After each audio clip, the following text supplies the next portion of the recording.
شرعی معذور کی نماز اور وضو کا حکم۔ حافظ عاصم دہلی سے پوچھتے ہیں، میری والدہ کو کسی بیماری کی وجہ سے بار بار ہر 5-10 سیکنڈ بعد پیشاب کے قطروں کی شکایت رہتی ہے، وہ نماز کیسے ادا کریں گی اور وضو کا کیا حکم ہوگا؟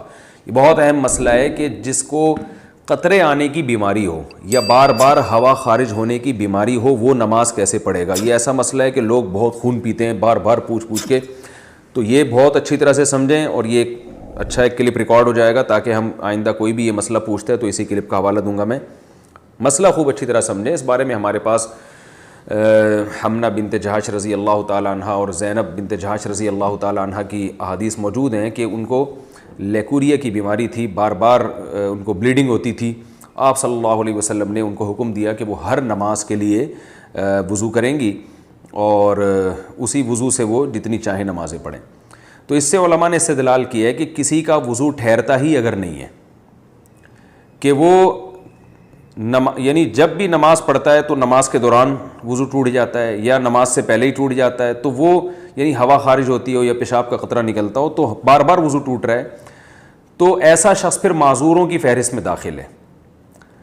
معذور کا حکم یہ ہے کہ وہ ایک وضو سے اس وقت کے اندر جتنی چاہے نمازیں پڑھ لے، فرض نماز بھی، سنت بھی، نوافل بھی۔ جب وقت ختم ہوگا تو اس کا وضو ٹوٹ جائے گا، دوبارہ پھر جب نماز کا وقت داخل ہوگا تو وہ نئے سرے سے نیا وضو کریں۔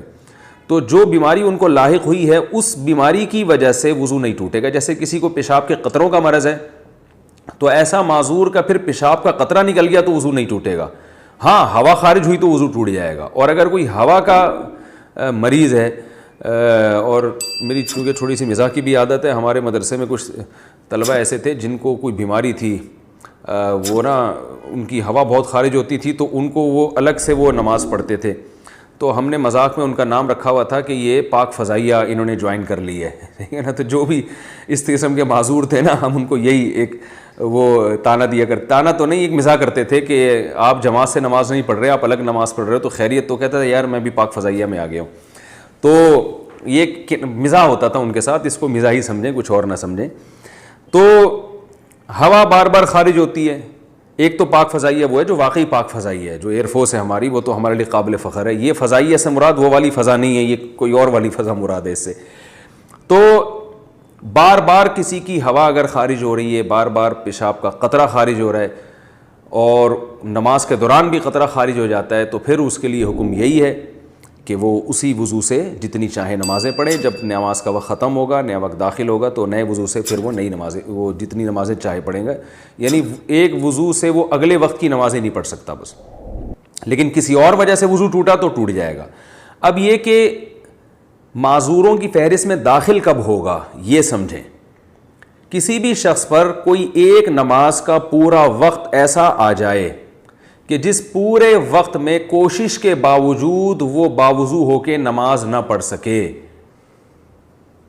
تو جب یہ اس کنڈیشن میں وہ آئے گا تو وہ معذوروں کی فہرست میں داخل ہو جائے گا۔ مثال کے طور پر مغرب اور عشاء کا وقت بہت تھوڑا ہوتا ہے، اس مغرب اور عشاء کے تو درمیان کا وقت ہے، فرض کریں وہ 1.5 گھنٹے کا وقت تھا مغرب اور عشاء کے درمیان۔ اب اس شخص نے وضو کیا اطمینان سے، وضو کے بعد اس نے کھڑے ہو کر نیت باندھی مغرب کی نماز کی، لیکن اس سلام پھیرنے سے پہلے اسے پیشاب کا قطرہ خارج ہو گیا، تو یہ دوبارہ جائے گا، وضو کرے گا، ٹھیک ہے نا۔ پھر دوبارہ جب نماز کی نیت باندھتا ہے تو اسے پتہ ہے کہ میں سلام پھیرنے سے پہلے پھر قطرہ خارج ہو جائے گا، یا پتہ تو نہیں ہے لیکن عملاً ایسا ہو گیا، تو پورا ٹائم اس کو ٹائم نہیں مل رہا کہ وضو کر کے نماز پڑھ سکے۔ تو جب بھی ایک دفعہ ایسا ہوگا تو ایک دفعہ ایسے ہونے کے بعد شریعت اس پہ معذور ہونے کا حکم لگا دے گی۔ یہ معذور کا مطلب بھائی یہ وضو کر کے نماز پڑھ ہی نہیں سکتا۔ تو جب ایک دفعہ معذوروں کی فہرست میں داخل ہو گیا تو اب ہر نماز میں یہ ضروری نہیں ہے کہ پورا ٹائم اسے یہ قطرہ آتا رہے، کیونکہ یہ تو بڑا حرج ہو جائے گا نا، پورا ٹائم کون چیک کرتا رہے گا۔ تو ایک دفعہ جب معذوروں کی فہرست میں داخل ہو گیا تو اب وہ ہمیشہ کے لیے معذوروں ہی کی فہرست میں رہے گا۔ اب اس معذوروں کی فہرست سے نکلے گا اس وقت جب پورا ٹائم نماز کا گزر جائے اور ایک دفعہ بھی قطرہ خارج نہ ہو۔ یعنی آپ یوں سمجھ لیں کہ مغرب سے عشاء کے دوران اس نے تجربہ کر کے دیکھا کہ بھئی میں پورا ٹائم گزرتا ہے نماز نہیں پڑھ پاتا میں، اور وہ قطرہ خارج ہو جاتا ہے، تو یہ نوٹ کر لے کہ بھئی میں معذوروں کی فہرست میں داخل ہو گیا۔ اب عشاء کی نماز کا جب وقت داخل ہوگا تو یہ ایک دفعہ وضو کرے. اب فجر تک اس کا وضو باقی رہے گا. کسی اور وجہ سے ٹوٹ گیا تو الگ بات ہے, سونے سے ٹوٹ گیا یا ہوا خارج ہو گئی تو الگ بات ہے, لیکن اس کو جو معذوری ہے نا قطرہ نکلنے کی, اس قطرہ نکلنے سے اس کا وضو نہیں ٹوٹے گا. تو اب یہ نہیں کہ اب یہ عشاء سے لے کے فجر تک چیک کرتا رہے کہ ہر تھوڑی دیر میں نکل رہا ہے قطرہ. نہ, ایک دفعہ تو چیک کرنا پڑے گا اس کو کہ پوری نماز کے ٹائم میں قطرہ نکلتا رہتا ہے.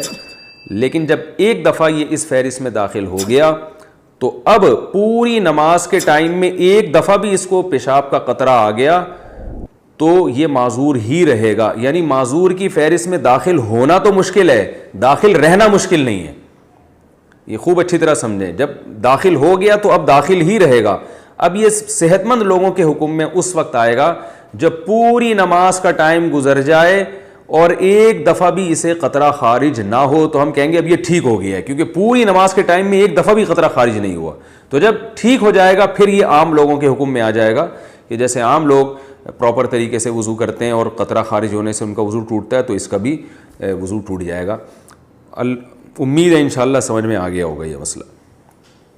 زمانہ